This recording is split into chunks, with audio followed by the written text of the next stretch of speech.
Welcome back, guys. Recently, I've mentioned this before. I'm 46 years old, and in the last 4 or 5 years, I've decided to start getting on TRT. And in doing so, I've started doing a lot of research.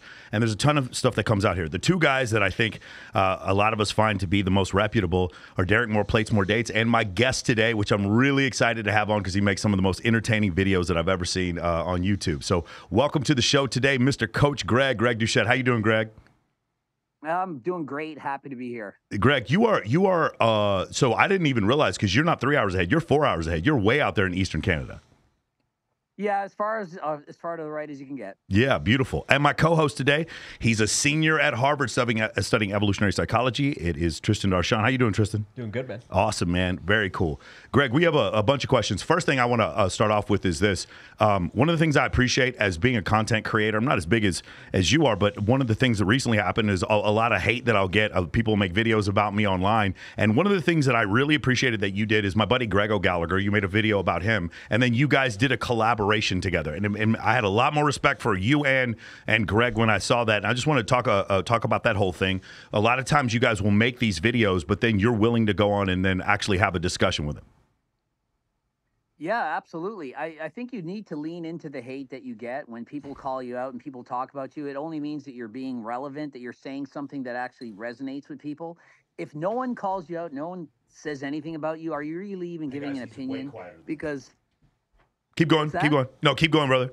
Oh, if no one cares about what you're saying, they're not going to say anything. But if you say something that has an actual opinion, like if you actually say something that matters, there's people that are going to hate you. The only way to have everyone like you is to have an opinion that no one cares about.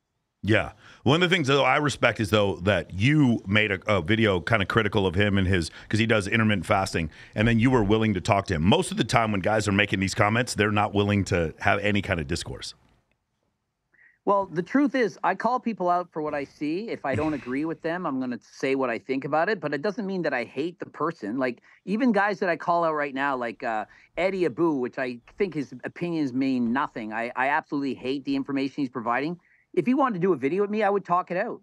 So I'm just calling out what I see people saying. It's not that I hate the person. I just hate the information that they're giving. Beautiful. And also, you made a video recently why everybody hates Greg Doucette, and I love this idea where you're talking about things like how is it because I'm short or because of my voice, like things you can't even control that you were going over. And I was really surprised. I was actually surprised Hamza made a video like that. Well, there's many people that have been calling me out saying, we all hate Greg. Greg's a loser. He's an asshole. He's a this, he's a that, he's a that. But in reality, I have over 2 million followers, and 99% of what I see is positive. When I go out and see people, I'd say in my lifetime, 4 people have said something negative to me out of the thousands that have come and talked to me. And so my reality is that everyone loves me. I don't see the hate, but you see a few people writing comments on the internet, and those are the comments that you remember. But the reality, at least my reality, is that people love my content. Beautiful, man. Let's get into this. So Tristan and I, we debate about this all the time. One of the people I haven't heard you talk about is Tom Brady. Do you believe that Tom Brady, who all of a sudden now at, when he was like 44, 45, can run faster and throw the football harder, and then all of a sudden has a coach who was arrested or he was charged HGH trafficking he was charged for like HGH trafficking? Do you think that Tom Brady is all natural? This is a debate we have every day, so we want to settle it now. Yeah. I've never put any thought into it, but I feel like he could be natural. I mean, if he could get away with something, of course he's going to. I feel like there is drug testing in football. If he was taking something like testosterone, they most certainly would have caught him. Of course. So is it possible he's not natural? Maybe he's taking peptides or something that you can kind of get away with, but I don't think he's... you can test for growth hormone. So if they're doing blood work testing, then they would know. I mean, is he really getting faster? Is he in the NHL? I mean, is he in the NFL now? He's not better now than he was in his 30s. I certainly see him having regressed, so I don't really believe that he's better now than he used to be. I have a question for you. This is something that's always been interesting to me because it's crazy to me the things that you can get prescribed here in the United States. I've heard you talk about things that you can get prescribed in Canada and in the U.S. What is the line at which like Equipoise, Masteron, and say Trenbolone are illegal, but like Anavar, Deca, and Winstrol are legal? What is the line that causes one thing to be completely illegal and another thing not to be? Well, what I don't understand is in Canada, it's legal to use steroids. You're allowed to buy all of them. I can have 20 bottles of testosterone, growth hormone, all this stuff. It's all legal. You can't sell it. but in the United States, it's legal to buy. It's illegal to buy, sorry. So I don't understand how it's illegal illegal in the United States, but legal in Canada. Yet if I go to the doctor and try to get a prescription, it's almost impossible. But if I live in the United States, it's easy. So it's kind of like, it's a backwards way of thinking. Canada, it's legal to use, hard to get. So most people are using it underground. Most people are buying illegal steroids.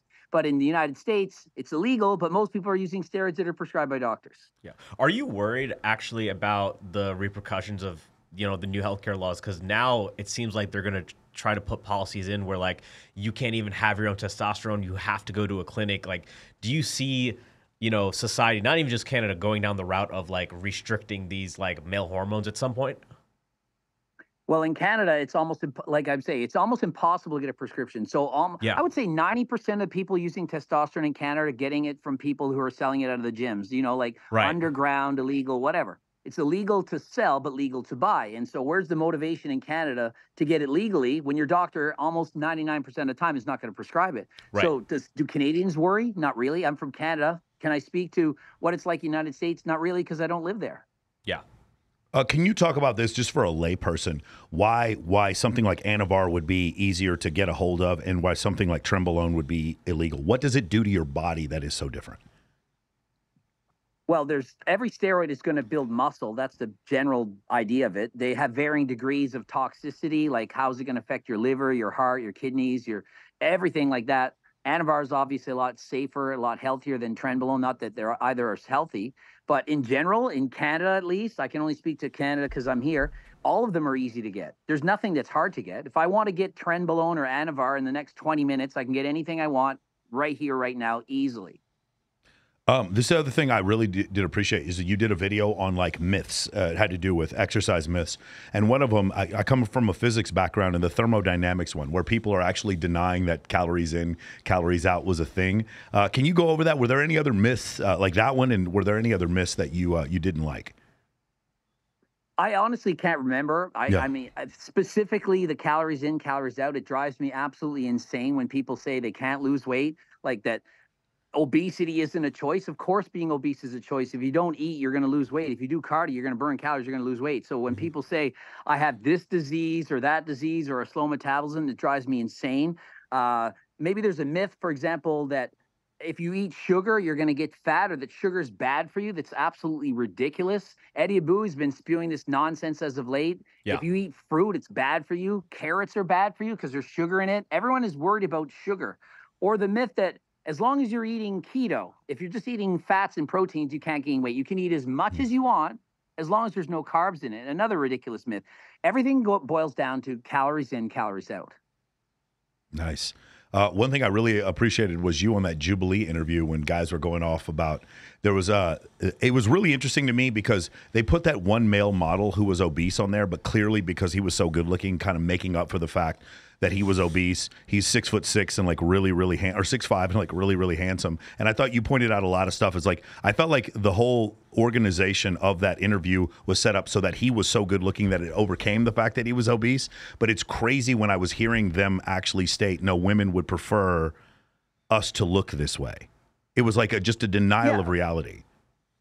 Yeah, it was absolutely ridiculous. You pick the best of the best obese men, and if you guys saw this man with his shirt off, you're going to have a different opinion. The guy's dressed up, he's covering his body. If he's swimming in the swimming pool with his stomach hanging out at 35% body fat, women aren't going to have the same opinion. But you get a guy with the perfect beard, perfect good-looking face. He's, 30 years old, and you're saying this guy's more attractive than I am, and I'm an old man? I mean, really, is this fair? He's a foot taller than me.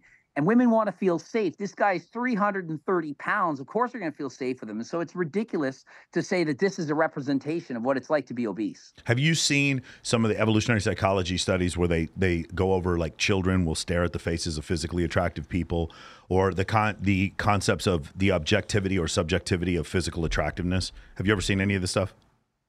I haven't read many studies like that, but I do know that children, even at an early age, for example, when shown an obese school teacher and a thin school teacher and said, which one do you want as your teacher? They're picking the thin teacher every single time. They say they're nicer, they're more polite. And so they're already at 5 years of age have these ideas that if you're obese, you're not going to be as nice of a person. You're not going to be somebody that you want to be having as your educator. And these are 5-year-olds. That's crazy. Yeah. I think it's a good segue into, I think we talk about a lot, you know, on our end, is the dad bod myth. Yes. And I feel like the Jubilee episode is trying to put that onto, you know, their audience and say that, like, hey, you know, you are not actually attracted to fat people. It's because of society. It's not something natural at all. So have you ever heard about that dad bod myth and like how women say they prefer dad bods, but in reality, that's not what they're attracted to? Well, in 2024, everyone's worried about being canceled. So no one wants to say the actual truth. So on this show, we have me, who gives my actual opinion, and then you have Myron, who gives his actual opinion, but does so in a rude way, which people didn't like. But he's saying the truth. Myron could have said the exact same thing he said, but said it in a more presentable fashion, like without saying, you're a fat piece of shit. If you just said, you're fat and overweight, and not saying you're a piece of shit, that's kind of going too far. But he was speaking the truth. And so everything he was saying, I was agreeing 100%. He just presented the misinformation in a bit more of a harsh way, and people didn't like to accept. But the reality is this: people like healthy people. People don't want to have somebody who's overweight. Right. And so when you have a microphone in someone's face and a camera and say, what do you think about this? Would you date this person? What do you think? Oh, yeah, it's what's on the inside that counts. I like a nice person. No, you don't. You want a mean guy that tells it like it is, that's confident. Perhaps he's arrogant, cocky. That's what you actually like. That's what you're attracted to. There's a great video where a guy runs around and he asks these ladies, like dozens of them, is Lizzo attractive? And all the women are like, yeah, Lizzo's very attractive. Lizzo's very attractive. Then at the very end, he goes up to a girl. He goes, hey, you know, you kind of remind me of Lizzo. And then she punches him. Have you ever seen this video? I've never seen it, but this is typical of women. They will all say that all women are 10s. Men will tell each other, hey, you're looking kind of chubby, you're fat. People make fun of each other. They're kind of keeping them in check. Women, everyone's a 10. You're all beautiful. And it's like, really? You're not. Would you trade bodies with your friend who's 300 pounds? That should be the question. Would you trade and accept if you were to look like your friend? The answer is no. Yeah. Do you have a question? Yeah, I do. I think it's a good segue. I've noticed, over the past couple months to a year, you've kind of sprinkled in a lot of like men's self-development and like current situations. Like you're talking about like dating app statistics, most women not understanding the average guy, most women finding most men unattractive. And I noticed that over the past couple months. My question to you is, why have you decided to start, highlighting that in your content? I talk about what I'm interested in. And so, for example, when I was making content 5 years ago, I was on steroids. So I was saying, hey, I'm on test, I'm on RAD 140, I'm on SARMs. This is how it feels. This is how much muscle I'm putting on. This is what I'm doing. And once I became single after a 10-year relationship breakup, I was then single and I was into the dating world. And so I'm like, this is what's the reality of my world. I'm a 5'6" manlet. If I go on a dating site, 85% of women are going to swipe past me because of my height right away. And how much money do you have to make up for this? What are women looking for? And I'm just keeping it real. I literally just posted a video the other day, how to get laid. Literally, saw it. How to get laid. I changed the name to How to Get David Laid just so that the algorithm would I guess, push it a little bit more. But I'm telling people from day one how to do this because people think you need to simp for women. It's the opposite. Amazing. Since you were in a relationship for 10 years and now you just recently came back onto the scene, what were some of the biggest realizations that you had as you got back on into the field, per se? Well, that if you have high status and that if you make a lot of money, you're going to get a lot more girls than if you don't. Right. Because think of it. I've been in a relationship for 10 years. So I'm 48 years old. The last time I was single, I think I was 37. And so the girls, or let's say the caliber or the attractiveness scale or the sexual market value of the women who are interested in me at 48 are much higher than when I was 38. Now, when I was 38, I was a school teacher. I still had a decent job, but I certainly wasn't making six figures. And so you didn't have the following either. Yeah, I have a lot more fame or people know about me and a heck of a lot more money. And so obviously there's a lot more interest. But I mean, obviously, if you have 2 million followers, there's a certain percentage those are women. And if you have a certain percentage of women who watch 1,000 of your videos, there's going to be some of them that are interested in you and they like your personality, your character. And so they're going to be of interest. And so people make these videos. There's no woman that would be interested in me under age of 40. I'm like, do you know how many girls under 30 are chasing after me? These people have no idea. It makes me laugh that they think that there's no woman that would be interested. Yeah, it is kind of interesting. You had another video which I thought was great, which the hot girl seeing what it's like to be an average man. They've done some other experiments with this where they give a woman the ability to run a man's dating profile, and they'll say the most crass things. They'll open up and just say the most weird, crass things, and when then they find out that the average man is 5'9", they're totally blown away. Because one of the things I thought that was really interesting, I had Justin Waller on here last week, is that we as men, even if a woman isn't attractive to us, we see her. We still see her. We still see if grandma is by the side of the road and needs her tire is flat. We still see grandma. But it's often there's another video where a woman is being asked what's your favorite type of guy, and she'll try to describe it, and then the guy will be, what about that guy right there? And she's like, what guy? He's like, that guy right there. And he's like, you mean behind the mailman? And she's like, no, I mean the mailman. It's like she doesn't see him. She like literally, it's not one of these things where she's like, I feel that he's unattractive. Like the guy who gave her the Chick-fil-A at the drive-thru, she doesn't remember that he was a man. She doesn't remember anything about his existence. And I just like thought that it was an interesting concept when you come to this realization, and then now you have a hot girl trying to see what it's like for an average man to be on a dating app and how difficult it is. Yeah, and I actually watched the same episodes. I know exactly what you're talking about. Yeah. And women, they have no idea. And I don't even think men realize this. But, for example, as a man with 2 million followers, there's only a few girls who are in my DMs chasing after me. A few. If you're a girl with no followers, you have 50 men chasing after you on any given week. If you go on a dating app, you're going to be shown, if you're a woman, 100 guys in a week that are chasing after you. As a man, a couple. So the difference is unbelievable. Unbelievable. It is kind of crazy. The other part I wanted to talk about was a really astute observation that you had, me being a performance coach, is that the dating apps, when they first started, there were some attractive women that were on there. But as time went on and those attractive women kept like fucking Brock the bartender and then not getting called back, over time that they started leaving the apps. This is the experience that I've seen when you see it's like 6 men to every one on the dating apps, and also from like talking to really attractive women here in Los Angeles, Las Vegas, Dallas, Miami, different places I've been. When I talk to them, they're like, yeah, I was on these dating apps for a little bit and then I got off. And then you mentioned that Instagram is like the top dating app. Again, it's just something empirically I've seen over and over again to be accurate, where whenever I talk to the most attractive women, it's either one of their female friends introducing them, or they meet the guy on a date on Instagram, and generally they'll look at the guy and see some of their female friends are following, like kind of pre-selection. And so I thought it was an interesting thing where you're talking about like fixing your Instagram being more important than being on a dating app. Oh, yeah, I went on the dating apps and I would spend, 6 hours and look at 500 girls and be like, there's 2 that I could maybe date. And I'm like, what's the point? And they're not even going to message me back because I'm 48 years old and 5'6". So why would they have any interest in me whatsoever? So it's useless. Instagram, you can message anyone you want. You can look at their profile. You can decide.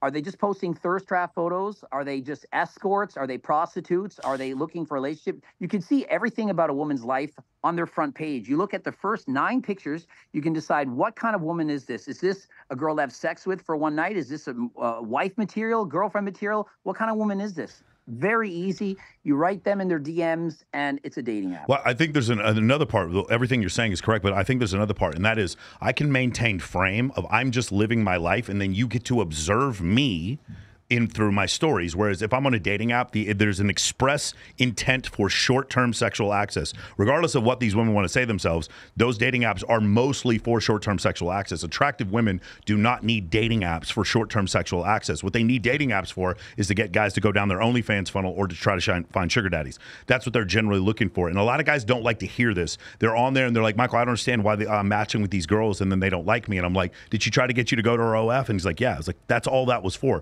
You never even spoke to her. You spoke to a dude in the Philippines who's like taking over her app and then doing this, and you don't even grasp what's going on. And then when you get on her OnlyFans, it's the same guy from the Philippines who's still messaging you and giving you this information. So it's one of these really, really crazy things where women have become so attuned to male desperation that they're now using these things for showing, images on dating apps, showing images on OnlyFans, and showing images on Instagram. Yeah, one thing I noticed with Instagram and some of the girls I've messaged in the past is most of them are actually just looking for men to give them money. Yeah. So when you get very attractive women, like the level of woman that I'm going to want to date, most of them already have boyfriends and they're only on Instagram to show pictures because they're hoping men are going to simp for them and give them money. Yeah. They're selling nudes. They have OnlyFans. They're secretly doing this, secretly doing that. That's the reality. If you're exceptionally beautiful and you don't have a job and it looks like you have a decent life, then how are you getting this money to do what you're doing? How are you flying off here? How are you in this yacht? How are you doing these things? Somebody's paying for these things. Right. I think one of the things that I try to talk to my guys about is the concept of attention versus compliance, where often what'll happen is, look, we as men don't know quite what it's like to get the pang, the evolutionary dopamine hit that women get from getting attention from men. Because as men, while we like attention from women, we like sex from women more, meaning men will get validation from the women we have sex with, and a lack of validation from women who like lead us on 4, 5, 6 dates and then don't have sex with us. Women, on the other hand, I do my show here, Access Vegas, we'll have 10 women on, and I'll be like, how many of you guys have gone on a date with a guy and knew you weren't going to have sex with him? And all of them raise their hand. And then I ask all the guys in the room, how many of you guys have gone on a date with a girl and knew you didn't want to have sex with her? And none of them raised their hand. And so I think what happens a lot of times that I have to explain to my clients is like, just because she's giving you attention, you think that leads to sexual access. But women have this middle area where they can get attention from men, and I used to manage a strip club, and I used to watch how women would get these dopamine hits from making money from men tipping them, but they weren't dating these men. It was just like the attention and the validation of their physical attractiveness, getting them this attention. But as men, we don't grasp that because we don't need that it's nice getting attention from women. I admit that, but our validation comes way more from the women that want to have sex with us or have genuine desire to have sex with us. Well, what you see is on Instagram in particular, look at their videos on their stories and look at their posts that they're making. Are they showing their asses? Like, how sexual are those photos? Because that is for validation, full stop. There's no other reason. And what they're getting is 50 DMs saying, wow, you are hot. Look at you. Look at your body. Look, you're looking amazing. And that's what they're thriving on. Now, some women who have traumatic past, perhaps they had, improper education from their parents, or something happened to them, they're abused or what have you, and they'll go for that validation even further, and they'll use sexual validation. These are the women who are sleeping with hundreds and in the thousands of men. Mm-hmm. They've had very corrupt childhoods. That happens all the time as well. You see it. And a lot of the girls who are strippers or escorts or into prostitution, OnlyFans, so a lot of times this is what is happening. Go ahead. Yeah, Coach, you also were on Bradley Martin recently, and I know he asked you a question about, like, what are the biggest red flags, that you look out for in women. You said women who have a promiscuous past, and you also said that dating women who've been with a lot of partners has not fared well for you. Like, why, from your perspective, was that such a red flag that has held you back with these girls? Well, based on the fact that I'll ask these girls, how many people you've been with, and they're actually quite honest when they say 1,000 plus, and I'm like, really? Like, really? Like, that's crazy. I have friends that are porn stars, and I've never heard 1,000. That's crazy, bro. 1,000 without being a porn star. That's crazy. Now, mind you, they were a stripper. So when you hear numbers like that, or it's in the hundreds, and you're trying to have a relationship with these people, they clearly have an avoidance, anxious attachment style, which is the hardest girl to date. As soon as you get close, it feels like it's going to be something good. But I mean, these girls are exciting. They look amazing. Like, these are like the super hot looking girls. And you're like, why would you sleep with all these guys? Like, how could you let a man just use you for that? Well, I needed to be validated. Why? Yeah. Like, why didn't you just get the compliment and move on? I don't know. I just need validation. But this is the problem when you have daddy issues, or when you've been like traumatized when you're a child. That leads into these things. But these are exciting women. They're fun. And I mean, what am I going to say? I like girls that are really hot. So what am I supposed to do about this? So you like them at first, but then you find out what's going on. Then they pull back. They're nice to you one day. Then for 2 days, they don't text you. And I'm like, okay, I got to move on. Yeah. I don't know if you've seen this GSS survey where they surveyed 8,000 women, and they asked them, how many of you have cheated? About 30% of the women admitted to having cheated in a relationship. And then they surveyed how many previous sexual partners did you have before you got married? And the women who cheated had 230% more sexual partners than the women who did not cheat. And if the correlation had been like a full sigma, which would be 33%, that would be statistically significant. It was 230% more. Now, the problem was when I showed this data, and by the way, just so we're clear, because I want to make sure people understand this, when men have more sexual partners before they're married, they're also more likely to cheat. I don't want to sit there and act like that isn't the truth. It's just not as big of a range. Well, right? it's harder to measure, and the reason why is because there's two issues. There's men who want to cheat and can, and then there's men who want to cheat and can't. We talk about the sociosexual group of men at the top who are cheating. There's a group of men just below them who wishes they could, but they're the assistant manager at Walmart in Coeur d'Alene, Idaho, and they don't know, they have no access to anyone to cheat with, and so that's where they get to that point. But anyway, I don't know. The issue was when I showed the GSS study. So initially I would make a statement because I wasn't sure about the study, and I went on other podcasts and I was like, hey, just to let you know, if you have sex with more men before you're married, it's a far less likely, the likelihood of you being happy in a relationship is less. And the Peterson Institute also did a study where if you have more than 20 sexual partners as a woman, you have about a 17% chance of being happy in a relationship. When I use these stats, Greg, they don't get nicer. The people get more angry with me. Even though now I'm not even using my opinion anymore, I'm actually using CDC data. Now they get even more angry. And I don't know if you've seen any sort of response like that. Well, I know that the more people you have sex with, the more partners you have, the less likely you're going to be able to bond with that person, the less likely you're going to stay with them. I also know that if you actually found out how many women are actually cheating, it's going to be higher, because I've dated people and they said, no, I've never cheated. And I'm like, yeah, but you cheated with me. Like, yeah. You were cheating on your boyfriend with me. And they can't even convince. I'm like, you were with the guy for months after. So they won't even admit that they're cheating. They convince themselves that they're not. And many women don't count. Like, listen to this. They don't count it if they didn't enjoy the sex. Or if it was just a one-night stand, it doesn't count. Oh, on this very show, we heard crazier things than that. Greg, we got to have you here in Vegas. We do a show with like 8 girls, and they'll literally be like, "I don't cheat," and like there are girls on here who I know the guys they've had one-night stands with, and they'll come out here and not say that they had one. But that is the difference. Like for everything counts for us. There's no point at which there was a girl who didn't count. But often, like I don't believe that a girl who fucks Chris Brown in the backstage of a concert counts that on her body count and tells her husband. I've just never seen that to be the case. And so that's where you do get those numbers to be wrong. But the other part, it's not even like it's a lie. They believe this is the truth. Yeah, it's not like it's intentional either. Yeah, if you put a polygraph on them, they could convince themselves they didn't cheat. I'll tell you one other one, Greg. This one is mind blowing to me. It is women who have threesomes. When women are like invited in with couples for threesomes, it does not. I cannot tell you how many women have told me that doesn't count. It is fucking crazy. It's like it's something that we see often here in Las Vegas. But it's one of the weirdest things I've ever seen, because there's 3 of them, there's no intimacy between her and the guy, therefore it doesn't count. And like you said before, the other one that I love is if I didn't enjoy it, therefore it doesn't count. If I didn't orgasm, it doesn't count. Yes, that one doesn't count. It even gets even crazier. Exactly. A lot of girls will give threesomes with guys that they weren't serious about. When it comes to their actual man, they don't want to have a threesome at all. Because of the connection. Yeah. So this is another topic we talk about on here. It's the girl who's like, she wants to make the guy she's dating wait 3 or 4 dates, but she didn't make the guy in Cancun wait. And she thinks that that's appropriate. I don't mind if a girl wants to make men wait. That's fine. That's your choice. It's that when you make some men wait and other ones, she thinks, well, no, I'm making him wait because I like him more. And from our standpoint as men, it's like, no, you're making him wait because you like him less, because you were willing to have sex with that guy earlier. And I think that's one of the ones. And then the other one that I've told women is like, you want to piss your boyfriend off? Tell him this. Tell him you used to have threesomes when you were single, but now that you're in a relationship, you don't do that anymore. That is a great way to watch your boyfriend's reaction when you do that. No, I don't have threesomes because I love you.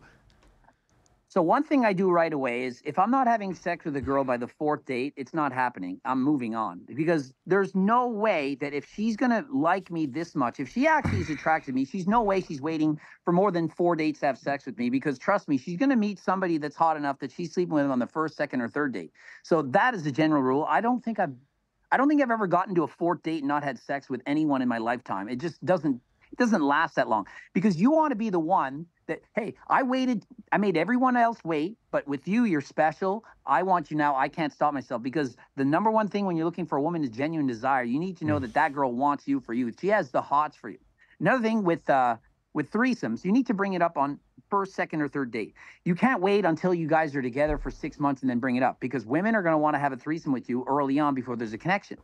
Another thing, girls are going to say they're into threesomes, they're into anal, they're into sex 3 times a day, and every single girl tells me these things. And then when you go to do it, then it's like, oh.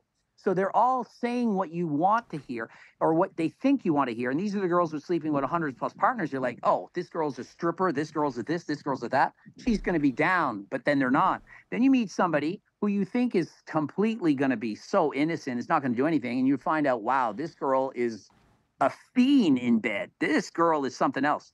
So you can't judge a book by its cover. Just because she's a stripper, she says this or that, doesn't mean she's going to be wild in bed. And the next girl, maybe she's an eye surgeon. This one's a wild freak. You never know. Greg, I was curious what you thought about this theory. And this was Austin Dunham came on the show, and he kind of like, he co-signed on this idea. So what Austin will do is he'll actually message, guys will pay him because he's a male model. They'll pay him to message their girlfriends to see whether or not they cheat.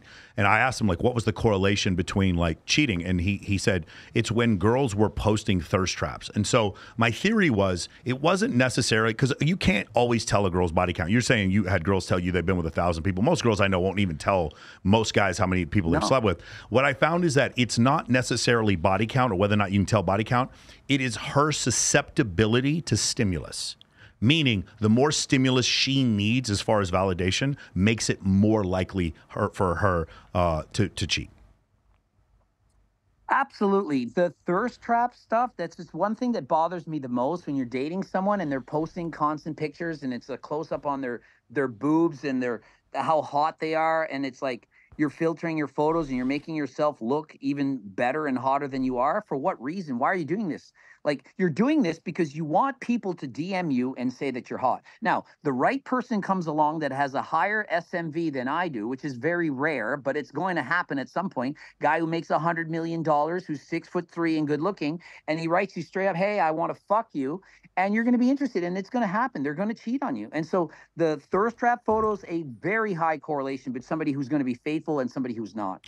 Yeah, the necessity, like what I said before, like attractive women are going to get attention. That's not what I'm talking about.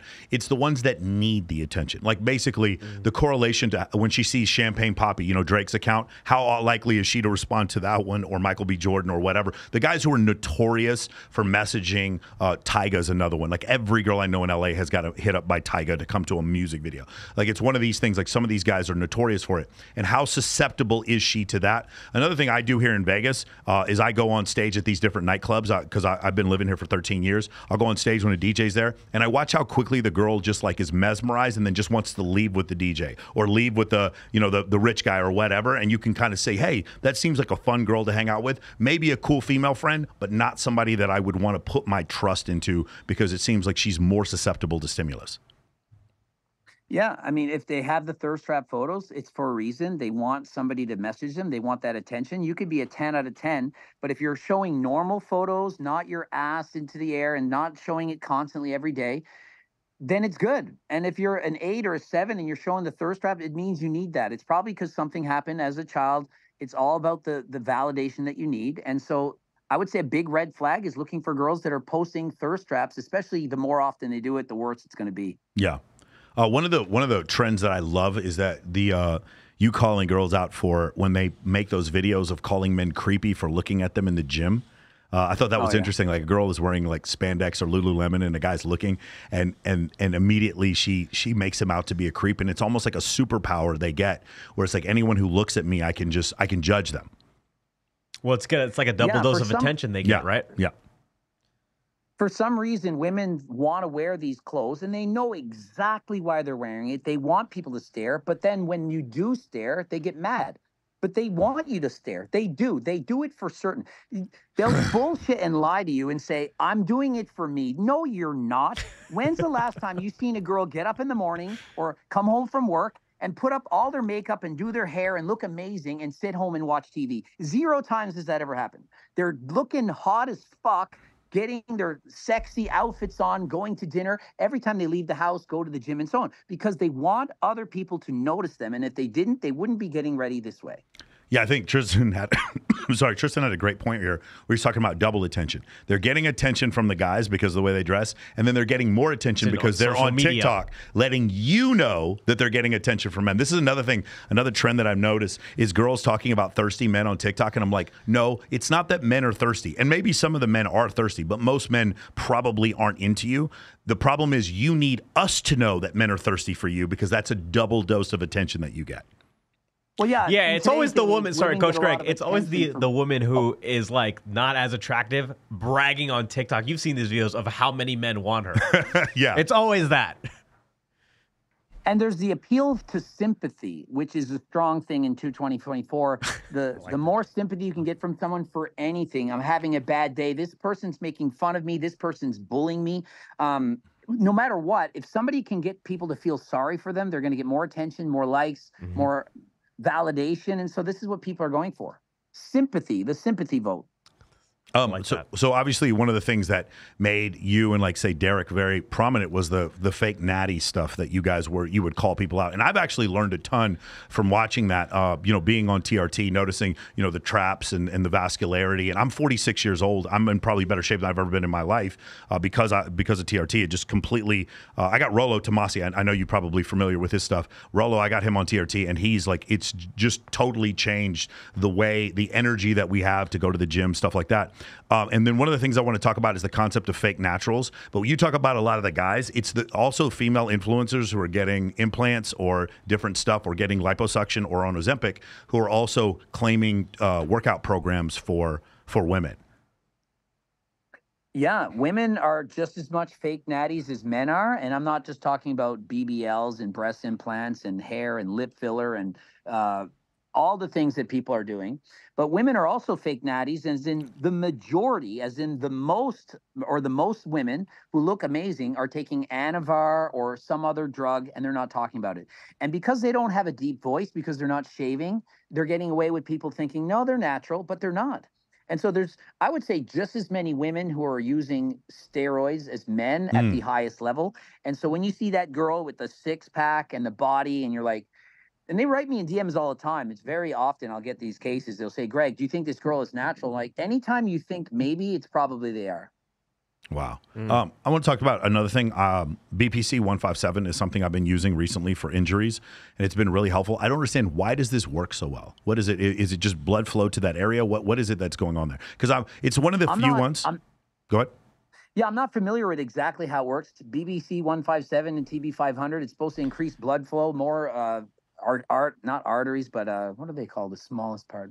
Capillaries. I'm having a brain freeze. Capillaries, yeah. More blood flow is getting muscle infants, capillaries. And so with more nutrients going, there's going to be faster recovery. I've used both of these. I think they work great.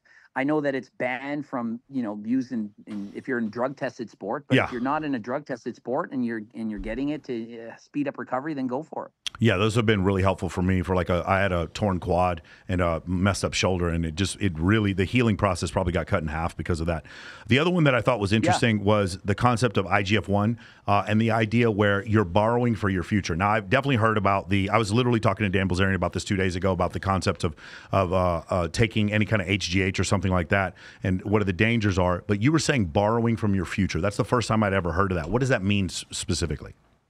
Yeah, this is exactly why I'm not taking it right now. I've used growth hormone in the past, although not much. I only used it for a few months in my lifetime. And IGF-1 I've used a lot more. But the reason I'm not on growth hormone right now, and I do believe growth hormone would make me feel younger, I'd have more muscle, I'd feel better. The reason I'm not doing it is because you're only going to live for so long. And if you have, let's say, 50 good years in your life, and then let's call it 50 bad years. If you want to get all your good years all shoved into one, you're borrowing them from your older years. And so you can only live a certain amount of quality years. So if you want to look amazing at 40, 50, 60, chances are you're not going to live at 80, 90 to 100. Got it. Okay. And the other one that I thought was really great was, there's a lot of people who warn against people taking TRT or testosterone, but there's also a danger of not taking it. Hypogonadism, and also people becoming like morbidly obese because they aren't able to conduct protein synthesis, whatever. They just have bad genetics. Can you talk about that? Because there has to be a level at which, like for instance, if somebody is 500 or 600 pounds, I actually think they should be taking Ozempic because otherwise they're just going to die. Like we're going to get to a point where we've gotten too far. The same situation here. Can you talk about this? Like there is also a danger of being overweight and older and not taking TRT. Well, certainly for Ozempic, I think it's a valuable resource for people who are morbidly obese. I'm not against people taking Ozempic, although the research shows that they're losing 2/3 of their weight as muscle or lean tissue, rather than what it should be is about a third of being muscle. Like if you lose 100 pounds, you don't want it to be mostly muscle. You want it to be mostly fat. So Ozempic, people are tending to be losing more muscle than they would want to. Another thing with Ozempic is that people lose their joie de vivre. They have less desire for sex, less desire to shop, less desire to smoke, less desire to do anything fun. There's kind of limited dopamine reward that's being noticed from taking Ozempic. So it's not something I would give to a teenager or somebody younger. I would certainly want somebody to lose weight without it, but if you need it, I would use that. Now, as far as TRT, I went to an endocrinologist, which is an expert in hormones, and he said he didn't want to give me TRT, but he says because your testosterone levels are very low, the risks of not taking TRT are worse than the risks of taking TRT. And so whatever dangers are inherently going to go with taking TRT, they were lower than not doing it. And so for me, it was a no-brainer. He prescribed me TRT. Now, if you already have high levels of testosterone and you take it, I don't think it's a smart choice. But if you have low levels of test, you're certainly going to feel better. You're going to have less risk of death and all kinds of problems by having your testosterone into the normal range. Yeah, actually, I'm glad you brought that up, Coach, because a lot of guys now, and you've called them out a lot on the channel, where they're like a lot of young guys in their early 20s, early 30s. They're going straight to TRT. As soon as they have some low T symptoms, they feel tired, they have less energy, they're going right to going to a doctor and getting a testosterone prescription. So with that being said, obviously there's a lot of negative effects of TRT that you warn against, but right now, I don't know if you've ever seen the studies, but men are having, like, the testosterone levels are declining. Men are having less testosterone than their grandfathers. I guess what's your kind of like prescription to those guys who are younger and like well before they need to take TRT, but they have low testosterone? What do you usually do for those guys? What I encourage is for people to use the lowest dose that makes them happy. Like, I'm not going to be a hypocrite and say I didn't use steroids. I used steroids for 10 years. I was in my 30s. I used for steroids for 10 years. So I did that. Now, if somebody is 20 years of age or 25, let's say, and they say, you know, I want to do TRT. And I'm like, no, you're too young. You shouldn't do it. Well, that's great. If they don't do it and that's enough, and I say, hey, why don't you use Turk Builder? Why don't you use Ecti Builder? Why don't you use G-Test? Why don't you use some products that'll help you build muscle? Use creatine, do something, great. But if they say, well, I don't like my body, I hate it, and I'm not going to do TRT, I'm just going to blast on SARMs, I'm going to take some Anavar, some testosterone, some Tren. I'm like, well, it'd be much safer and smarter to at least get monitored by a doctor and do TRT. So I see it as the lesser of two evils, so to speak. And so I'm not going to be a hypocrite and say don't do anything, but I'd rather see somebody doing TRT at a low dose and be consistent with that in their blood work and get monitored than to blast and cruise as most people are doing in these ages. Right. Another question I have is, you know, I'm along with it, I was prescribed gonadorelin, Kispeptin, and then later Clomid, and then later HCG, and I found HCG to work like significantly better than the other two. And I was curious if you had any insight to like why that is, or how effective those things can be. Well, I don't ever take HCG while on cycle. That to me is a post-cycle therapy. HCG can be used to keep your balls bigger, or increase your load, if you want to speak that way. But I don't see it as a need. I'm not on HCG. I don't believe in taking that. I'm not going to take Clomid. To me, if you can't get by on just testosterone, there's something wrong with your prescription. So if you're on a testosterone dose that's so high that you need to take Arimidex or something else because your estrogen levels are out of control, then you maybe want to look at your testosterone dose.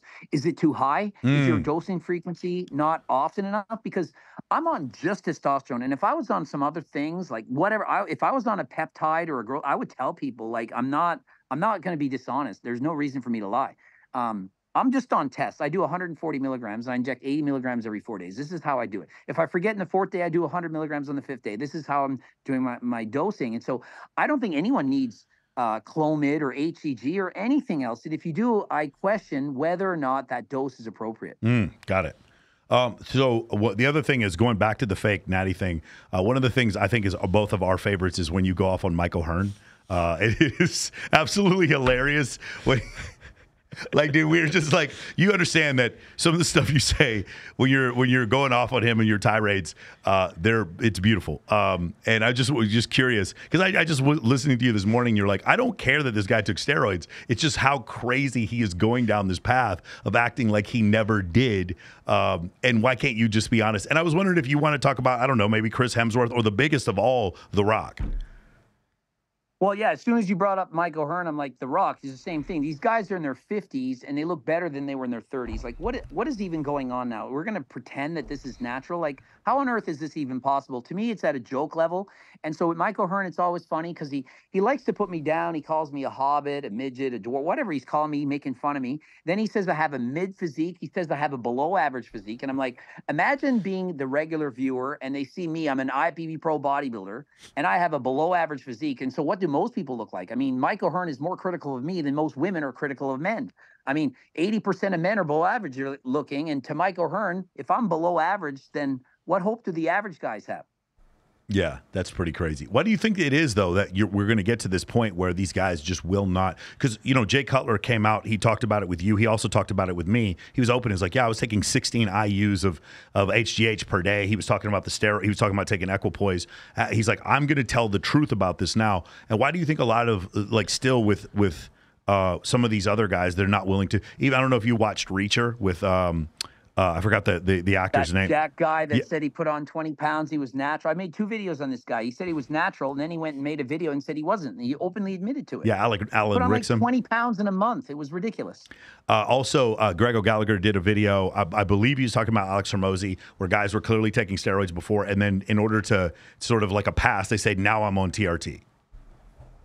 Alex Hormozi is one of the biggest liars in the internet, and because he's a nice guy and he's fun, he always has a Band-Aid on his nose. People love this guy. He's so full of shit. This guy's one of the biggest liars. He put on 46 pounds of muscle in a year. You remember this? 32 pounds of weight in, I think it was 3 months, and it was like 26 of those pounds was muscle. And his testosterone was in the 50s. 3 hours a day. He's so full of shit. Now, I don't dislike him. I enjoy his videos. I don't hate on him. If he wanted to collaborate, I would. But I'm calling him a liar. I don't believe anything this guy says. Yeah, that's why we were talking about this before. Like, the first thing I'm going to do when I come on the show is be like, bro, I'm on TRT. Like, I don't want to get called out by Greg. You know what I'm saying? So that part was pretty great. The other thing that I noticed, I've heard you say this before, and I've actually seen this before, where guys will tell me they're on Anavar or they're doing a cycle of something, and it just to look normal. They have like this very ectomorph body type, and they start taking something, and they don't look like a bodybuilder. They just take it and look normal. And it has something to do, you know, like you mentioned before about your genetics. I used to sell steroids. Literally, I was on 20 months house arrest for selling steroids. This is my past. This is why I couldn't go to the United States for 10 years. I finally was able to go back in. I used to sell to people, and they would be taking steroids, and I would be looking at them and being like, you're on more gear than I am, and you don't look like you work out. But why were they taking it? Because imagine how they'd look if they weren't on it. And so people just want to look average. They want to look normal. If you're a 1 or a 2 out of a 10, and you take steroids and you're now a 4 out of 10, well, it's done its job. And so just because you're on steroids, you're not going to look like The Rock or Mike O'Hearn, which apparently are natural. You have to have the genetics. And so regardless if you're eating right and training right, if you have shitty genetics and you take gear, you're going to look just like natural. You can bring up Greg O'Gallagher. Do we really know he's natural? It is, of course, possible that this guy is, for example, using Anabolic. Do we know? We don't know.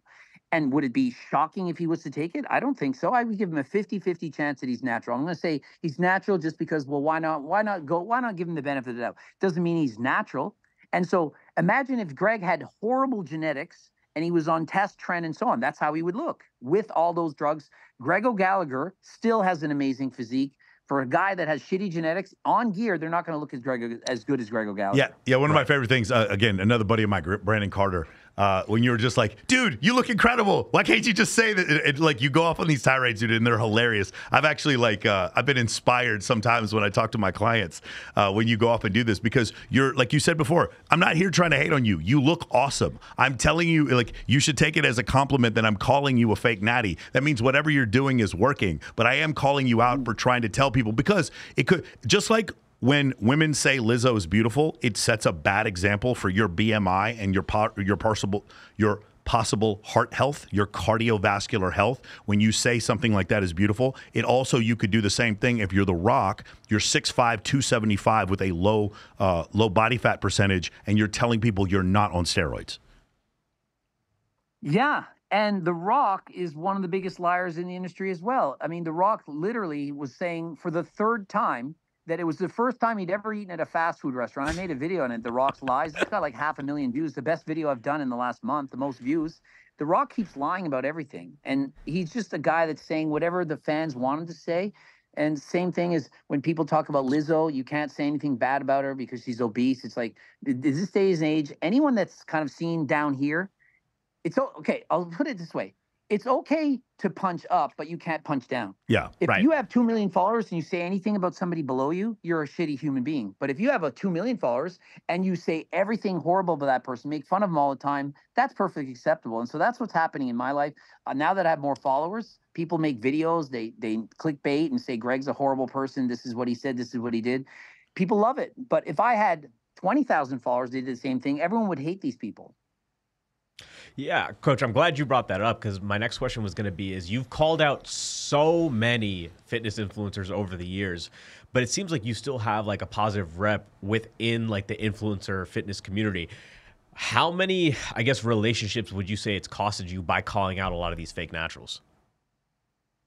I think that if I was nicer, I would probably have more people that would be more likely to want to have positive relationships. But I haven't had any relationships with anyone that's all of a sudden I don't have a relationship with them. So any of the guys that I'm already good with, and if I make a video about them, it doesn't ruin anything, but it perhaps stops people from wanting to come on board with me. But the truth hurts. And people respect me because they know I'm being my authentic self. When I give you an opinion, good or bad, it's the truth. And so when I say something good to someone, or even in my dating life, if I give somebody a compliment, they know it's true. So when somebody is like a bodybuilder or bikini competitor and they say, hey, if you want to know how you actually look, go and ask Greg, because he's not going to give you some bullshit answer. He's not going to blow smoke up your ass. He's going to give you the honest answer. So I've always been honest. I've always been my authentic self. And so I think people respect me because they know I'm simply giving the truth. Greg, you made a video recently on getting David laid. Thought it was really interesting. Yes. I was reading the comments, like very controversial. I thought it was terrific. And can you talk about one of the things I talk about with my clients is that while cold approach, I used to work with like Mystery back in the day, and back in like 2008. Back then, because girls weren't on their phone all the time, the iPhone had just come out the year prior. There was a very different dating environment. They weren't looking for quite as much stimulus. I noticed a lot more attractive women at strip clubs, nightclubs, etc. And then as time passed and Instagram, women started getting validation through Instagram and then later on through OnlyFans, I noticed that like I would have to throw these huge events or I would have to contact women on social media in order to see those same type of like very attractive women. And I was curious, have you seen in your life, you're about 2 years older than me, have you seen in your life the changes that's happened since like say 2000 before that to now and how it is that you go and cold approach a woman and what the effects of social media have been? Well, I remember way back in my younger days, in my 20s, I said, I'm going to go and ask 10 girls out and see if I can get their numbers. And I remember I had 5. So 50% of the girls that I would talk to, just cold approach, say, hi, I want your number. This is before there was no Instagram, there was no Facebook. This is how old I am. And 50% get my number. Now, in today's day and age, I wouldn't dare ask somebody for a number. I would never go and ask for a number. So when I go and approach somebody, I'm always getting their Instagram. So you have to find some reason to talk to them, and then you have to get their Instagram. And from there, you can do whatever you want. But it's certainly a lot more difficult now. It used to be normal. For example, I got canceled on TikTok because I made a video defending a guy's right to speak to a girl at a gas station. TikTok, I had 58,000 negative comments in the comment section of the video. A guy was basically hitting on a girl, and she made a video making fun of him. And the reason she made fun of him, because he wasn't attractive. It was Chris Bumstead or The Rock or a guy with a friggin' Mercedes or a Lamborghini. She's talking to this guy, but because he was more unattractive, she's probably a 9, he was probably a 2. And so she's like, her self-esteem was hurt that this guy would dare ask for her number. So she shit on him. I defended him. I got canceled from TikTok. They reported every one of my videos as sexual harassment, bullying, and everything. That's how they do when they try to cancel you. So notice I don't have a TikTok. And so this is why. Back when I was younger, you could go and talk to someone. You could strike up a conversation. If I was at the grocery store, at the mall, anywhere, hi, how you doing? And you could talk, and it was in the real world, and it was normal. Today, it's like, people think that if you talk to someone, you're harassing them. So it's a complete changeover. Yeah, and the changeover seems to be generational. I was reading one study, and I believe it was millennials, but I might not have been correct about this. But they were saying something to the effect that 17% of them saying going up and talking to a stranger constitutes sexual harassment. And it was like, if 17% of them believe something that outrageous, I've always said, like, you know, that weird couple in the bar that's like approaching women to like try to have a threesome. I'm like, that's not weird. You can ask once. You're always allowed to ask once. You get to ask once. After that, if a girl's like consistently, hey, no, no, no, you can still be friendly. But once you keep doing that, then it's a problem. But you do get one freebie. And I think that it doesn't constitute sexual harassment if you do that. Exactly. You should be allowed to say anything once. I 100% agree with this. There's nothing's wrong with saying something. If somebody says, no, I'm not interested, like if I start hitting on you and you say, hey, thanks, but no thanks, I'm not interested, and you keep going, then they can do whatever you want. Hey, get out, asshole motherfucker. Say whatever you want. But if you're just saying hi, the polite response is hello. If they then say, hey, I'm interested, or they start chatting you up and you say, hey, I'm just not interested. But the thing is, girls will say they're scared that if they keep talking to them, that they're going to somehow assault them or something. It's not the truth. What they're scared of is no one wants confrontation. People don't like to upset someone or put somebody down, and so they don't do that. And so what they'll do is they'll talk nice and chat for 5 minutes, and then as soon as they're out of their face, they go on TikTok and make fun of them. That's what people do now. They want to make fun of them. They want to bully people online, make fun of them and their friends. Why don't you just say, thanks, but no thanks, and move on? That's as simple as it takes. Girls can't even reject you anymore. You ask them on a date, sure, I'll go on a date, and then you ask, and then they stood you up and they don't show up. This is what people are doing now. Just say no and move on and make it simple. So, Greg, you mentioned before about being a school teacher. How did you get into like selling gear, and then what ended up I'm sure a lot of people are wondering this. How did you end up getting caught? And then you said you had house arrest after that. Well, I moved to Halifax and I was teaching from Yarmouth, and I had a part-time position rather than a full-time, and I was using steroids myself, and I just started selling it to my friends because I'm like, well, I'm going to get it cheaper if I buy it in bulk. So I ended up having orders from another country come in, and they were seizing those orders, and they did an investigation and found out that I was importing. So that's basically what happened. It wasn't the police. It was like CDSA, Canada Border. I don't know what it's called. And yeah, I pled guilty in 20 months house arrest. And see, in Canada, the fines are a lot lower than the United States. So if I would have been in the United States, I'm sure I would have gone to jail. But in Canada, the fines are a lot lower. For example, marijuana right now is legal. So 5 years ago, it was illegal. You couldn't smoke weed. Now you can buy it at the liquor stores. So laws have changed. Different countries have different rules. Yeah. Basically, that's what happens. Beautiful. One of the other things I thought that was really funny is the content, because I saw Andrew Tate post this before, where he's talking about having sex for anything other than having a child is gay, and being a man over 40 that doesn't have 5 kids. I think you took it the same way I did, which was satire. I don't think Andrew really believes that. Yeah. But I thought you were making a really great point. It's like, don't let these women like ruin your mindset or become obsessed with them. Yeah, Andrew Tate says this, but the message, and I made a video talking about this, is he's not saying he doesn't mean it's gay. He means you shouldn't be simping for girls and all you're caring about is pussy, and that's the only thing on your mind, because if that's how the world's ruling you, that's all you care about. Women have all the power over men if all you care is about getting laid. If you can care about your own life, being your best self, and then that's just a side thing, then that's going to be a lot better. If you take out men wanting to get laid, women will lose all the power that they have over men. The other one that I thought was interesting, I don't know if you made a video about this, but the soccer player Kaká getting a divorce from his wife. Oh, yeah. And again, she said they were high school sweethearts. She said he was too perfect, and which is fine. I've seen women do that. We've had several girls on the show, and I ask them, when you've broken up with a guy, have any of you ever regretted it? And I think maybe 2 out of 100 have ever said that they've regretted breaking up with their guy. But in this case, he goes off and he's ready to marry another woman, and then all of a sudden she wants to stop the wedding. I mean, and I've said this before. I think there may be some evolutionary adaptation with women where they cannot admit that it was bad to cheat on their boyfriend or it was bad to break up with them. Like, no matter what. I admit that some guys probably were bad boyfriends and you should have left, but they can't all be like that. And so I'm just curious what you think about that whole situation, because that was like a very extreme example where it was like he's too perfect, and then as soon as he's ready to be with someone else, then all of a sudden she changes her attitude. Well, I think it was a wake-up call for most men, and basically saying, like, look, just because you do everything right, and just because you do everything that she says she wants you to do, she wants you to make money, she wants you to buy her gifts, she wants you to treat her like a princess, It's bullshit. Just because a woman's telling you what she wants doesn't mean that she actually wants. There's what they say they want and what they really want. And women don't want men who simp for them, who make it easy, who don't challenge them, who aren't, let's say, a bit more vague in their desires. They have to be guessing at what they want. Women want to fight for men. Women want to know that there's other women out there that desire the same man. And so when you're dating somebody and you commit to that person, especially if you're married, and then you basically are like, oh, it's happily ever after, this is complete nonsense. If a woman senses that there's no other woman that's interested, that you're there for them, they're very easy going to lose that attraction. If you're not testing your woman to see, are they still attracted to me? What their attraction level at this point? Then it's going to slowly slip and you're going to lose that girl. One of the things, I believe it was Mac and Murphy who did a video on this, describing the dad bod, like what happened with the dad bod phenomenon.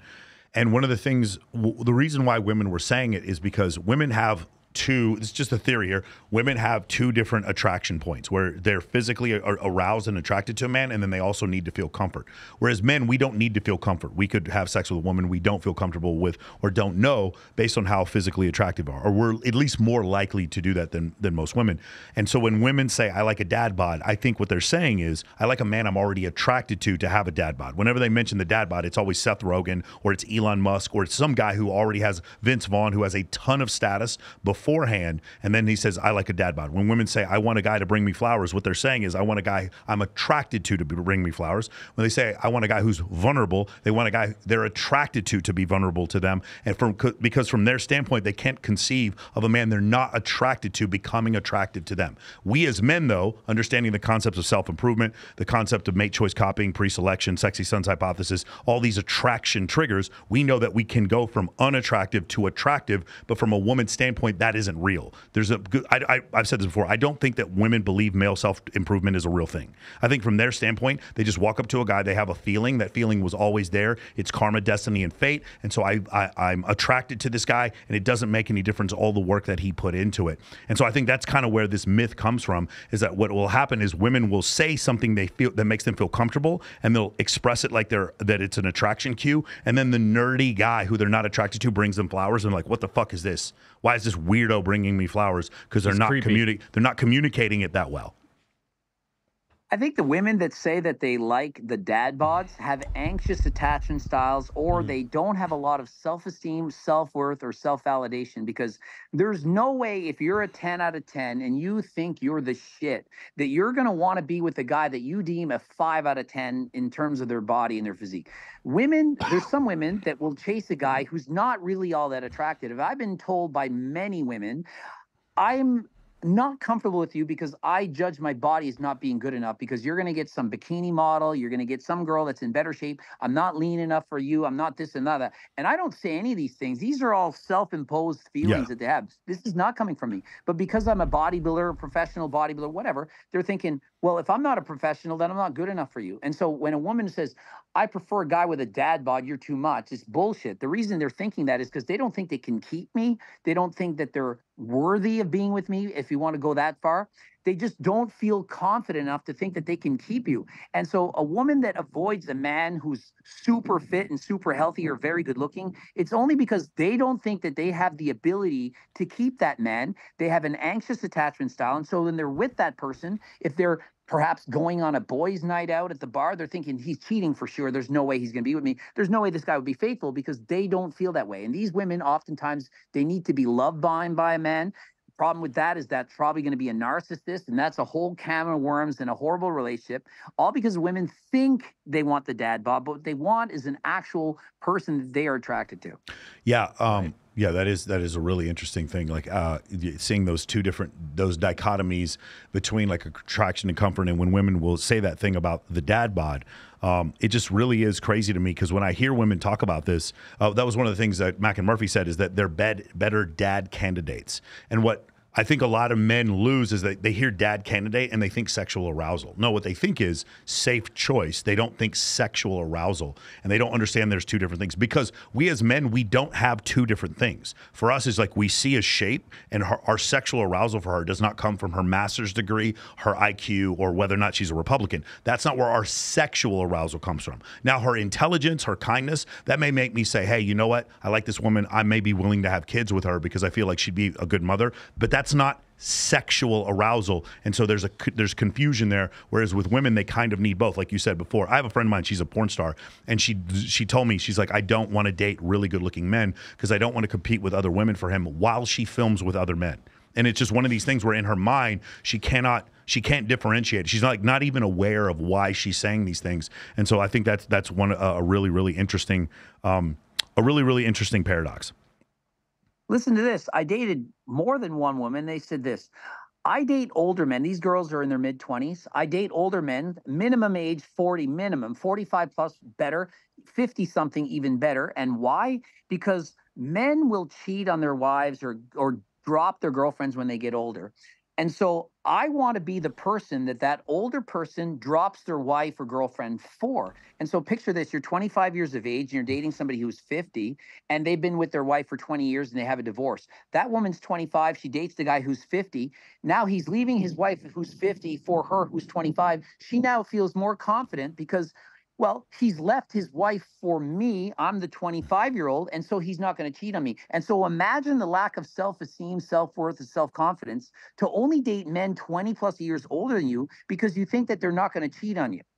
Yeah, it's crazy. Right. But this is actually happening. These are people I've actually dated in the real world. My most recent relationship, she was 20 and I was 44 when we met. She didn't realize how old I was when we met, and she still had insecurity about it.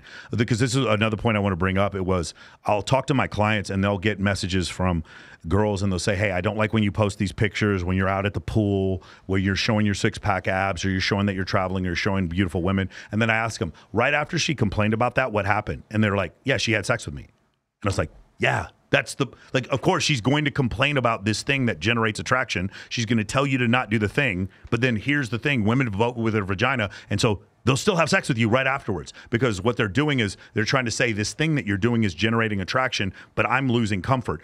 Anything that builds attraction, I think, is the way to I describe it is anything where a woman's losing power. So you get richer, you get in better shape, you get more followers, your company grows, and you have more social alignments. Anything where comfort grows and attraction goes down is where she's getting more power. You get the dad bod, you stay at home with the kids, you take out the garbage, you do all these things that she wants, you get down on one knee. Getting down on one knee and proposing to a woman is a comfort thing. It is not an attraction thing.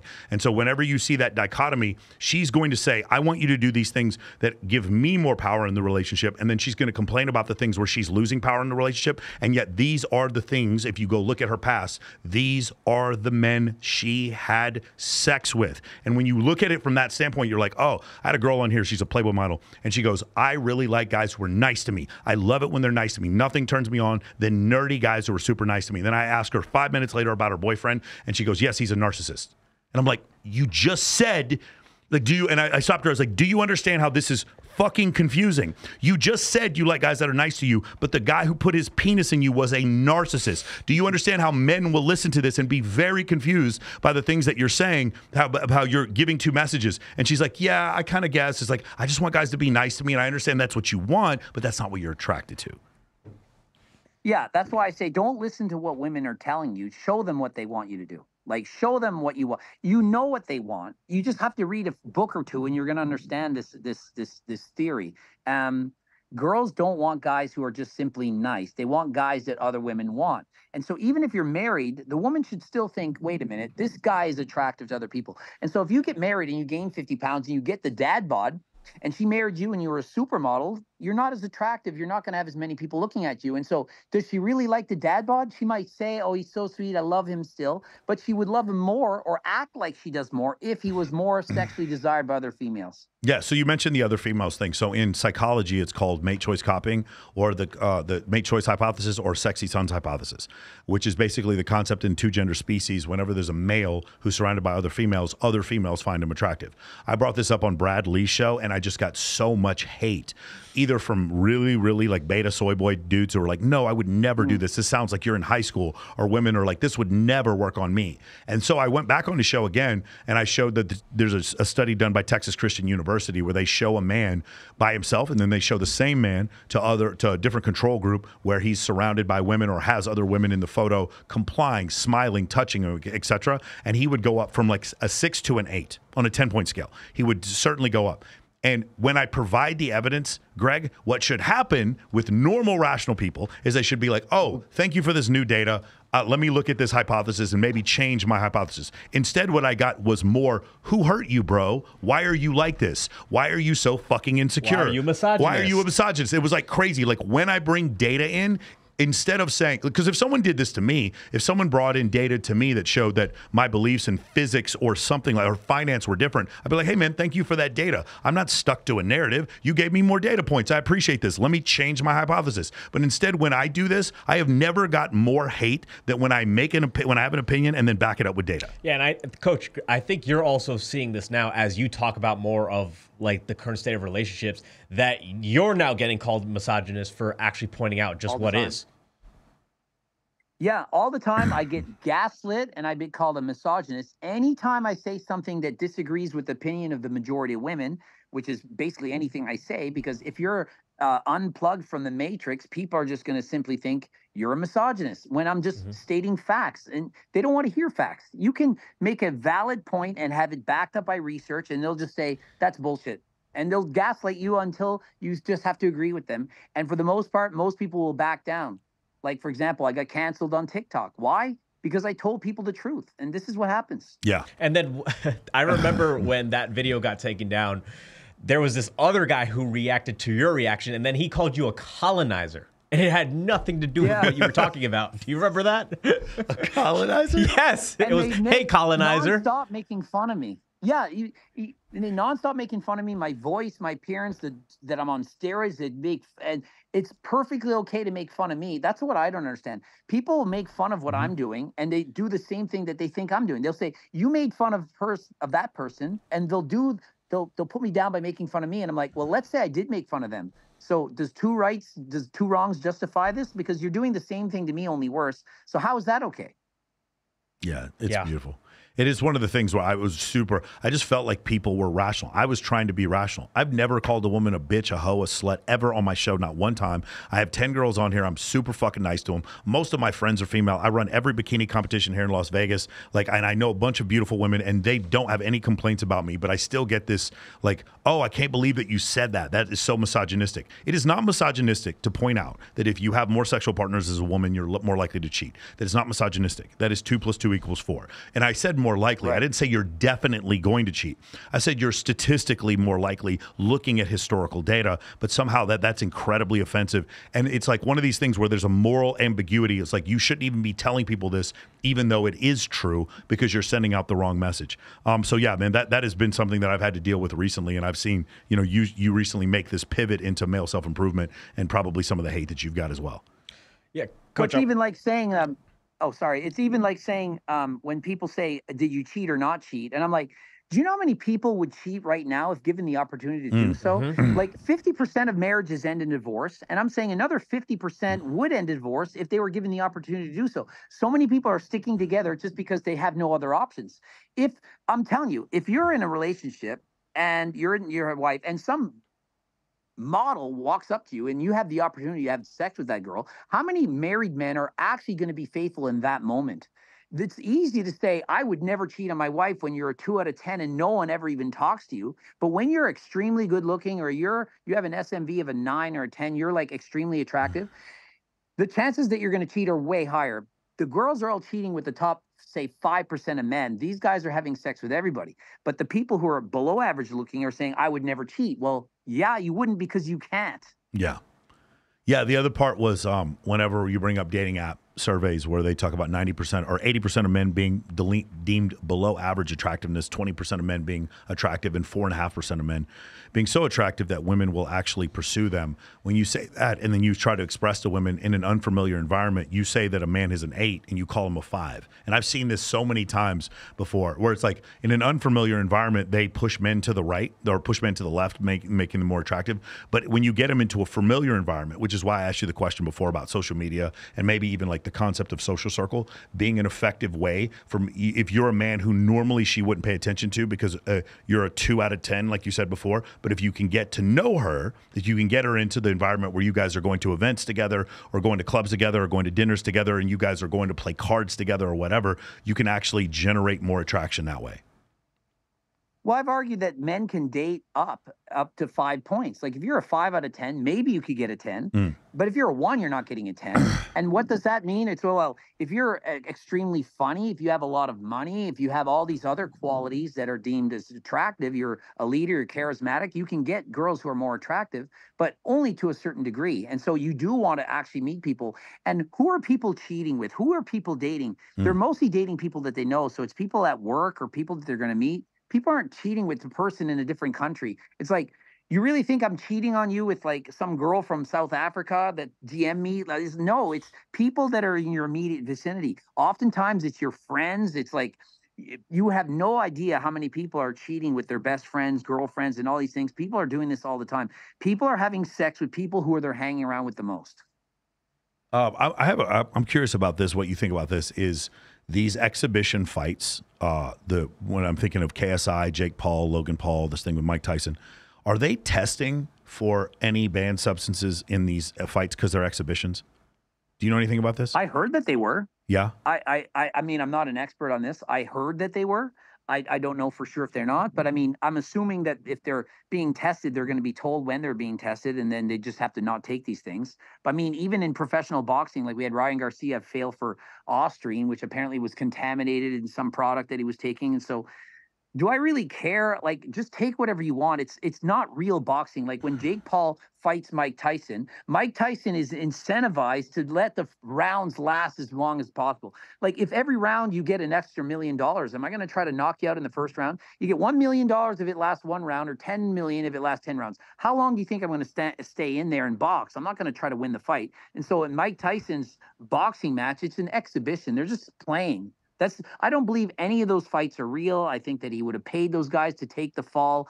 I don't believe any of this stuff. Wow. Okay.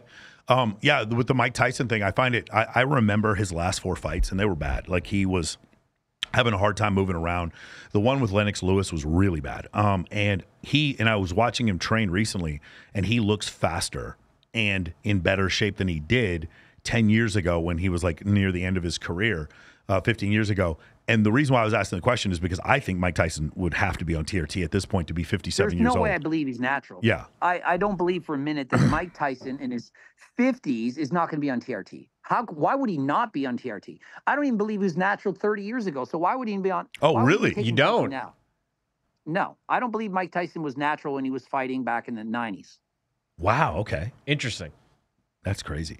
Why do you think that? Does he look like somebody that would care about the rules? I'm going to bite this guy's ear off. Does he look like somebody who's sane?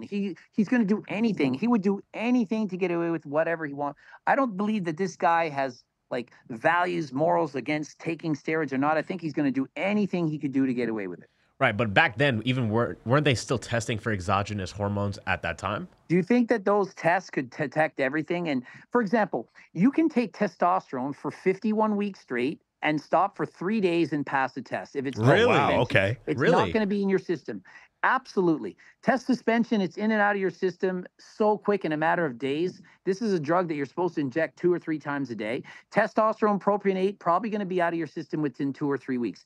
Anavar, about 3 weeks. And so depending on the ester of the drug that you're using, you can take it for so long, so close to a meet. And so, for example, if you're doing a drug-tested bodybuilding show, and you know they're only going to test you on show day, you could take testosterone the entirety of the prep, stop a week out, and pass the test. Wouldn't they see that your levels, though, are super physiological, though? Like, why would that matter? It would even be if it's out of your system like this. So test suspension is based in water. Mhm. So it's in your system within 15 minutes and it's out within 24 hours. Wow. So it spikes real quick and it's out. It's kind of like if you eat sugar, it's in and out real quick versus if you eat fat, it takes a longer time to digest steak than, for example, a whey protein shake. And so when you're taking a testosterone, it's kind of like it's covered in an ice cube, testosterone and entate or cypionate. It takes a long time for that ice cube to melt, and that's when the testosterone is getting your system. Versus test suspension, it's test without the ice cube blocking it, and so it's in and out like that. And trust me, I've done test suspension. 15 minutes later, you're in the gym and you're like, holy shit. But the next day, you don't feel it. It's out. Wow. Greg, can you talk about this a little bit more? Maybe you have a little bit more insight. So say like Lance Armstrong, passing these doping things, and then later on them finding out that the sample was tainted. How is it that, and of course I've heard the speculation that the majority of NFL players, where I think it would help NFL players, not NBA players quite as much, but the majority of NFL players and Major League Baseball players at some point being on some performance-enhancing drug. What are they doing? Are they changing a molecule? Like, what are they doing in order to beat these tests? The designer drugs, well, you mean? First of all, the testing isn't good enough to detect these drugs early enough into the testing. So if you had a blood sample or a urine sample from 1990 and used the testing that's done in 1990, the drugs are so new that they can't detect it. But if you retest that blood or retest that urine 5 or 10 years later with more sensitive testing, they're going to say, wow, all you guys were cheating. But at the time, they didn't know that. And so as the testing gets better, the drugs get better, and every time there's an Olympics games, there's a new drug that no one's ever heard of that the athletes are using to beat these tests. And these are usually the most advanced countries. The poor countries, they don't have the technology to do so. And so, for example, with Lance Armstrong, he probably failed 500 drug tests if he was actually being used the right test, but the tests weren't sensitive enough to know what he was using. Yeah, his is one of the most unique ones because then they found like the next 7 guys after him also failed the drug test. But because he won those Tour de France, he was the one having the most blowback against it. And it was you see how the Tour de France is developed, the human yeah. is not naturally meant to do that race. Yeah. And do actually accomplish that naturally. I mean, almost everyone in the Tour de France used drugs, various, whatever it was, EPO or blood doping or whatever they want to call it. But I mean, this is a very difficult sport. And I mean, at the time, you basically had to do it. If you didn't do it, you had no chance of winning. Lance Armstrong's own team, they were encouraging the other athletes to do so. It's like basically, hey, if you want to be on our team, you have to drug up with us.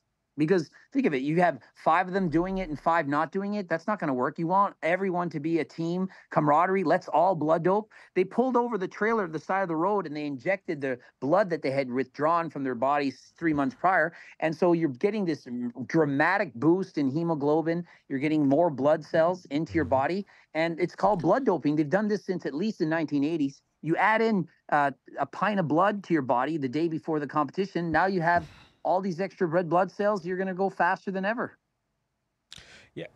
How deep do you think, the secret PED use goes? And do you think it's like ever going to really, really come out? Because especially now, a lot of speculation is that all the NBA players are using it, and that's how they're staying in for so long. Or like LeBron James is, 39 years old. He's still averaging 26 points a game. How deep do you really think this goes across, just all professional sports? I really don't know. I wish I did. I wish I could give you a better answer. But my opinion is basketball players are not even playing full years anymore. Back in the old days, the guys would play 80 games in a year. Now they're sitting out, they're resting. So do I really think it's the drugs? I don't know. I kind of think that they're having better eating programs, training programs. Yeah. And is it really that impressive that at LeBron James at this age is averaging 26 points? I mean, look at the guy. Look how good he was. Look how talented he was as a teenager. Like, I remember LeBron James as a teenager and being like, oh my God, you need to buy his rookie card. It's going to be worth so much money. Like, this guy was so good at such a young age. Then, well, why isn't he still good? I would have expected him to be this good at this age. I saw a video I thought was really interesting. It was 1% of guys, of gym goers, could actually bench press 225 pounds. Because I think a lot of people will judge themselves. Bench press max is probably the number one, right? Then after that would be like squat and deadlift, the thing that guys will measure each other against. But only 1% of guys are doing that. You mentioned 315. I've had situations where I'll get up to 295 and then my shoulder almost popped out. Like, and you were talking about having bad genetics and how most people will not be able to bench press 315 pounds. It kind of depends more on how you look. I was talking to my girlfriend about this and I was like, would you rather be with a guy who looks like he could fight or a guy who could actually fight? And she's like, I'd rather be with a guy who looks like he can fight. So I was just curious if you could talk a little bit about this, about the rarity and how some guys maybe shouldn't measure themselves for some of these maxes. Well, the reason people think everyone is so strong is because we keep getting inundated with the best of the best. We get shown the top 1% of the top 1%. And so the guys you get shown on Instagram or YouTube, or perhaps myself or Larry Wheels or some guy with a record. And so you think, oh, it's normal for these guys to lift this much. But the reality is hardly anyone at the gym is ever benching 315. When I go to the gym and I see 3 plates on each side, I'm immediately looking. I've been in a Joey Swoll video. What are you doing? Looking at this? Because it's so rare, hardly anyone can do it. I can do over 315, but I used to be a world record holder in the bench press. All right, well, I still am actually, but so it's rare. There was a guy at the gym today, and he was bench pressing 315, and it was like 3 guys, and somebody was filming. The guy was about 230 pounds, and he did it for, I think, 3 reps. It's not easy to do that. And I know guys who are on steroids, and they'll never bench press 315. Yes. And these guys look good. They're competitors. They're in the competitions. 315 is freaking hard. And so why do we think that so many guys are doing this? Because, well, we see the best of the best. Yeah. But if you actually look at the average person, not the average gym goer, the average person, they're not even benching 135. Yeah. Yeah, I saw that. I don't know if you ever saw that Grant Cardone video where he's benching like he has 25-pound bar at 95 pounds, and he gets up and he starting his commercial, and everyone's calling him out. I was like, bro, you didn't bench press anything at all. Your arms are tiny. It's pretty funny. It is a pretty funny thing. Did you have anything else? Coach, a lot of things people look over is that they don't realize that you were actually natural for what, like 15 years until you finally started getting. Well, I competed 42 times naturally, right? So I was natural for more than 20 years because I started training at 10. Mm-hmm. Yeah. So what finally made you decide to give in and actually start using performance enhancing drugs at that time? Well, let's call it 10 years before I actually took steroids. I was 100% dead set against it. I thought I would never, ever do it. But I mean, you have to understand, I had really good genetics and I was winning every single contest without it. And so it was kind of like, I'm going to show everyone that I can do this without it. Now, was I the biggest guy? No, but I had good symmetry. And so I would win these competitions. And every year I got a little bit better. And so the dopamine was real. I felt good about myself. I didn't have social media to really compare myself to other people. I was the strongest guy in my gym. I was the strongest guy of my friends. I looked good. So why would I do this? I had no reason to do that. I'm sure you were beating guys on steroids too. Oh, absolutely. I was winning overall competitions, natural, and no one would believe me. Well, not no one, but most people thought I wasn't natural. And well, why should they? If I would have made a natty or not on myself, looking at how I looked, I'd say, well, he's probably not natural. But if you looked at my progression, gaining like 3 pounds a year, it wasn't a fast progress. It wasn't like, oh my goodness. So what happened was the progress stopped. So I've been training so hard every single year. And then eventually I got to a point where I'm like, I'm not going to get any better now. And I want to be an IFBB pro, and I wanted to be a sponsored athlete, and I wanted to progress my fitness career. And so I said, well, I got to do it.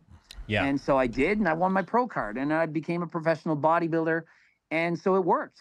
And in my mind, I was like, well, all I have to do is take steroids and I'm going to be a pro, because I saw the difference between me and them. It wasn't that severe. And so once I got on steroids, it was enough to turn pro. And if you take any of these pro bodybuilders right now and you get the drugs out of them, they're all going to look like freaks. They're all still going to have amazing physiques. Like Chris Bumstead, without steroids, is still an amazing athlete. Of course. Yeah, I had heard someone say that Ronnie Coleman had participated in Olympia and he was natural. It's like, how do you know he's natural? And then you go back and look at the videos and it's very clear. Like, he still looks incredible. You'd think he's on steroids until you see him actually on steroids, and you're like, okay, he was natural. There's no, the difference is so massive. Last place to winning. Yeah. Yeah, like I made videos on certain guys, and I'm like, this guy, Quinton Irea, he was from Canada. And I was like, man, I don't think these guys natural. He's like 6'1", 220, shredded, and he's competing. And I'm like, I don't know. And then I watched him the next year, and he put on 30-some pounds of muscle in like whatever, 6 months. And I'm like, oh yeah, he was natural. Because if you're on steroids, you're not suddenly going to put on 30 pounds. If you've already been on steroids, you're not going to have that newbie gain from using steroids. And so if you see a guy that's gaining slow but steady and then suddenly gaining, that's when they're using steroids. Got it. Greg, do you have any advice in general that you've seen that people are giving as far as in the dating community that you don't agree with? Something that you've seen over and over again? Like what kind of the worst advice that you've seen people out there giving? Well, one thing I think is you need to kiss a girl on the first date. If you shouldn't waste your time. You should be dating them and not spending a lot of money on them on the first date and trying to kiss them. And if you can't, then I don't think it's worth it. You need to go after somebody that shows genuine desire for you first. The most important factor when you're getting numbers and all this stuff is assess, does this girl like me? Because if they like you, dating is easy. You want to date somebody that likes you. Like, what would be better is a girl that approaches you. So for example, the girl that I've been dating right now, she wrote me on Instagram and was like, hey, I heard you're single. Do you want to go to the gym and work out? I'm like, I'll pick you up on a date. And like, how easy is that? They're generally showing desire right there. Yeah. So it's not that difficult. But if you're cold approaching somebody and you're at the gym, you want to take them out on a date, go for coffee, and then try to kiss them at the end of the day. If you don't, then I feel like you're wasting your time. So I'm going to ask you the same question, but about fitness. So the intermittent fasting, anything to do. I don't know if you have anything, you do cold plunges, if you do the spa. Is there anything in there you think that's bad advice or overrated or anything like that? I had Jay Cutler tell me that of all the things that he said, he thought HGH helped him the least. Is there anything in there that you feel like is bad advice or was possibly overrated? Well, certainly HGH is the most overrated drug of all time. It's the most expensive with the least results. And remember, I've used it, so I'm speaking from experience. I would say one of the most overrated things in fitness is bulking. Bulking is complete bullshit. You don't need to bulk. Bulking gets you fat. It causes so much body dysmorphia because you bulk up, you put on 20 pounds, and then you think you put on 20 pounds. Maybe you even think you put on 10 pounds. Then you diet it off and you realize you only gained 2 pounds. And so you go from being bigger, then you think you're stringy and small. Bulking is just a waste of time. I feel like people should be at a healthy weight for them. Let's call it 15% body fat, something, maybe see a bit of your abs, something healthy, and just over time build muscle. But the problem is people, they want something to happen now. And so when you're bulking, maybe you're gaining 5 pounds a week or 5 pounds a month, but you're seeing quick changes. So people bulk and cut and bulk and cut, and they go up and down because they can't handle just gaining a pound of muscle every 2 months. It's too slow for them. So if you can limit bulking, try not to get fat, try not to force feed and do all this stuff, and just try to be healthy year round. That's the best advice you can give.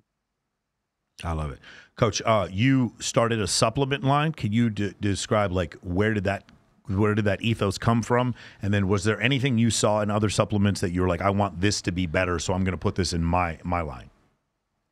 Well, I always wanted to own a supplement company. So for me, that was a no-brainer. And I called it Harder Than Last Time because that's my motto in the gym, just train harder than last time.